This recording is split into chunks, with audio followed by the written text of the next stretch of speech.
जय हिंद दोस्तों, स्वागत है आपका आपके अपने YouTube channel Chunnu coaching centre पर।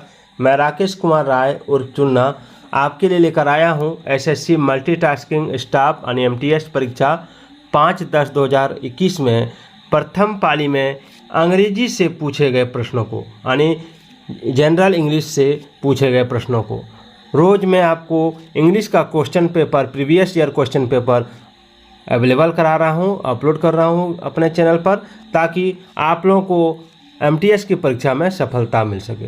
तो चलिए स्टार्ट करते हैं और देखते हैं कि किस तरह के प्रश्न परीक्षाओं में पूछे गए थे। सबसे पहले आप स्क्रीन पर देख सकते हैं, देखिए synonym, antonym, one word substitution, idiom, ये तो बहुत ही इम्पोर्टेंट होता है MTS की परीक्षा के लिए।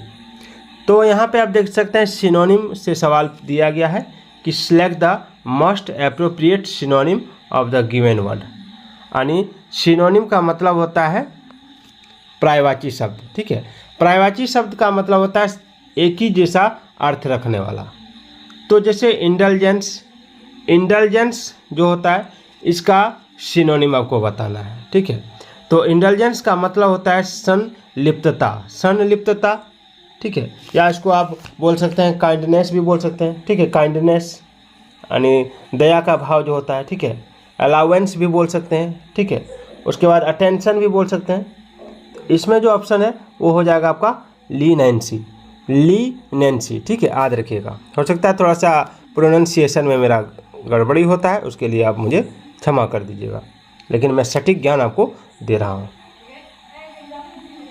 अगला है कि select the most appropriate meaning of the given idiom. Idiom मतलब क्या होता है? मुहावरा। ठीक है, तो जो मुहावरा दिया गया है उसका उचित मीनिंग आपको बताना है। जैसे क्या लिखा है, बाय द सेम टोकन।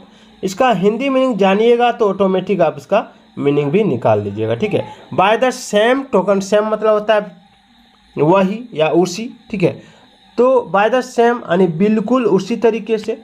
तो इसमें जो हो जाएगा वो हो जाएगा in the same way, in the same way. ठीक है, चलिए आगे बढ़ते हैं।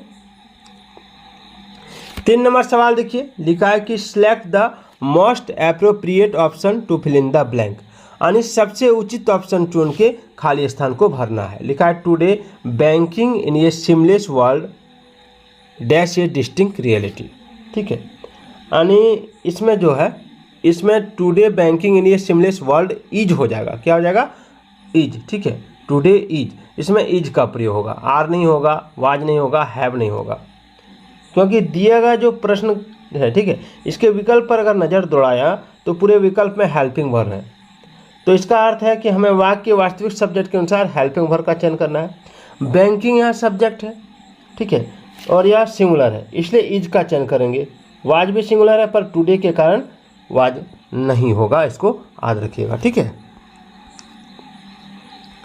अगला है identify the segment in the sentence, यानी उस सेगमेंट को आपको आइडेंटिफाई करना है, पहचान करना है, विच कंटेंट से ग्रामेटिकल एरर, जो ग्रामेटिकल एरर रखता है। जैसे have you decided what you want to become when you grown up, क्या तुमने डिसाइड किया है या निश्चय किया है कि तुम क्या बनना चाहते हो जब तुम बड़े हो जाओगे।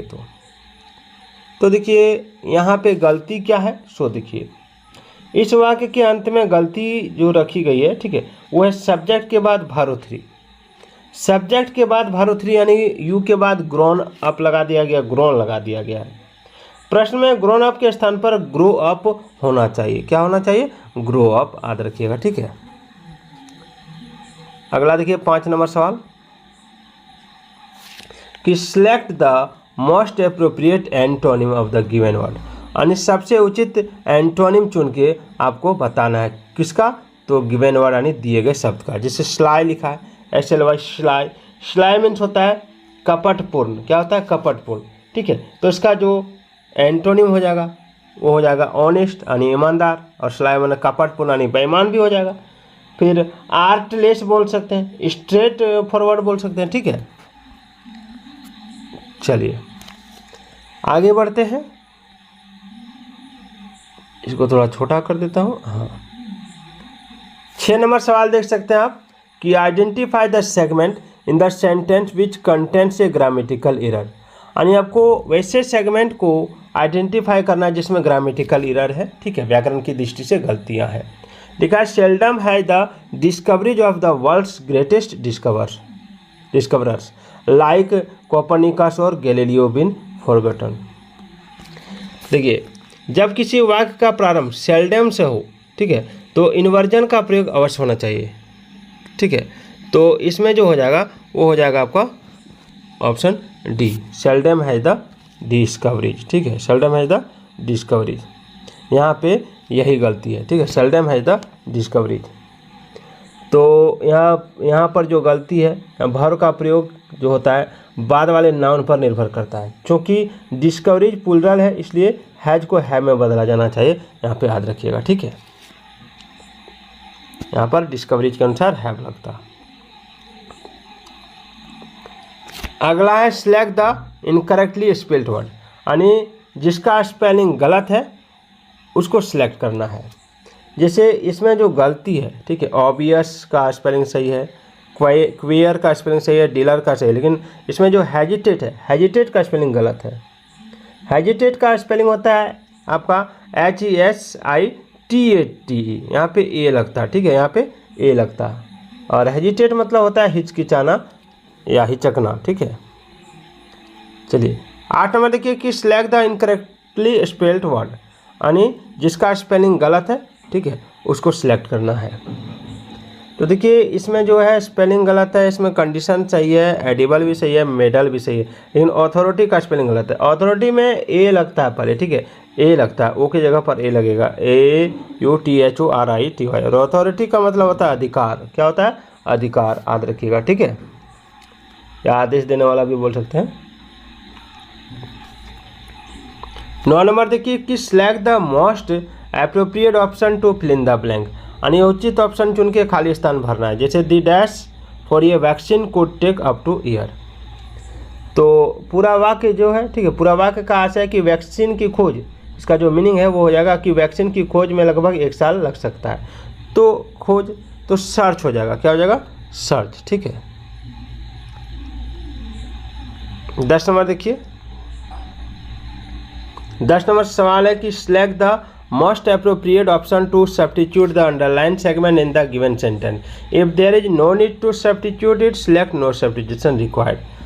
कि अगर आपको लग रहा है, ठीक है, कि ये जो अंडरलाइन सेगमेंट दिया यहाँ पर आपको लग रहा है कि कुछ गलती है और ऑप्शन में से आप चुन के भर सकते हैं, तो यहाँ पे आपको भरना है, और नहीं तो नो, अगर गलती नहीं है तो नो सब्स्टिट्यूशन रिक्वायर्ड में ठीक लगाना है, ठीक है। जैसे इसमें क्या लिखा है, I can't live at a place which is far from the sea. तो यहाँ पे जो है अंडरलाइन भाग जो है, ठीक है, ये पूरा सही है, क्योंकि कांट के साथ भरवन का प्रयोग होता है, याद रखिएगा।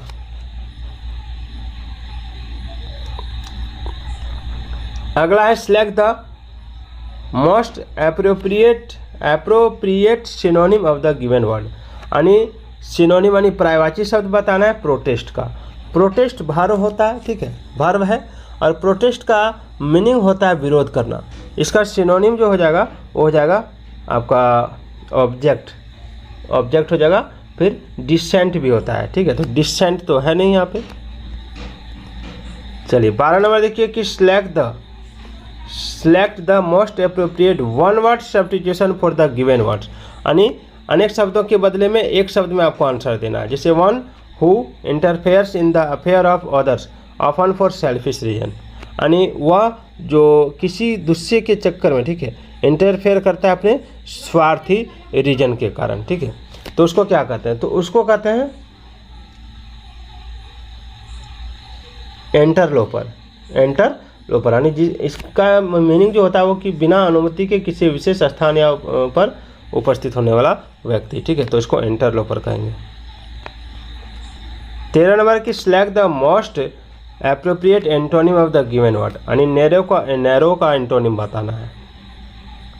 नैरो मतलब होता है पतला, संकीर्ण, तो इसका एंटोनिम हो जाएगा वाइड, फिर हो जाएगा ब्रॉड, BROAD ब्रॉड, ठीक है, फिर हो जाएगा आपका स्पेसियस का स्पेलिंग होता है SPACIOUS, ठीक है, चलिए आगे बढ़ते हैं। आगे है कि select the most appropriate meaning of the given idiom, यानी ये जो इडियम है इसका उचित मीनिंग आपको बताना है। जैसे to get on the nerves, to get on the nerves का मतलब होता है चिढ़ाना या तंग करना, तो उसको टू इरिटेट बोल सकते हैं, टू इरिटेट, ठीक है। आगे कि select the most appropriate option to fill in the blank, यानी उचित ऑप्शन चुन के आपको खाली स्थान भरना है। जैसे I hope your parents dash soon, तो देखिए आई होप, मैं आशा करता हूँ या मनाता हूँ भगवान से कि तुम्हारा जो पेरेंट है वो जल्दी से ठीक हो जाए, ठीक है। तो पेरेंट के जल्द से जल्द स्वस्थ या ठीक होने की आशा की जा रही है, तो यहाँ पर रिकवर होना चाहिए। क्या होना चाहिए? रिकवर, ठीक है। 1 मिनट, हाँ ठीक है। 17 नंबर सवाल ये आपके लिए है, इसको पूरा पढ़िए और इसका कमेंट में आंसर जरूर दीजिएगा। तो फिर मिलते हैं। जय हिंद, जय भारत।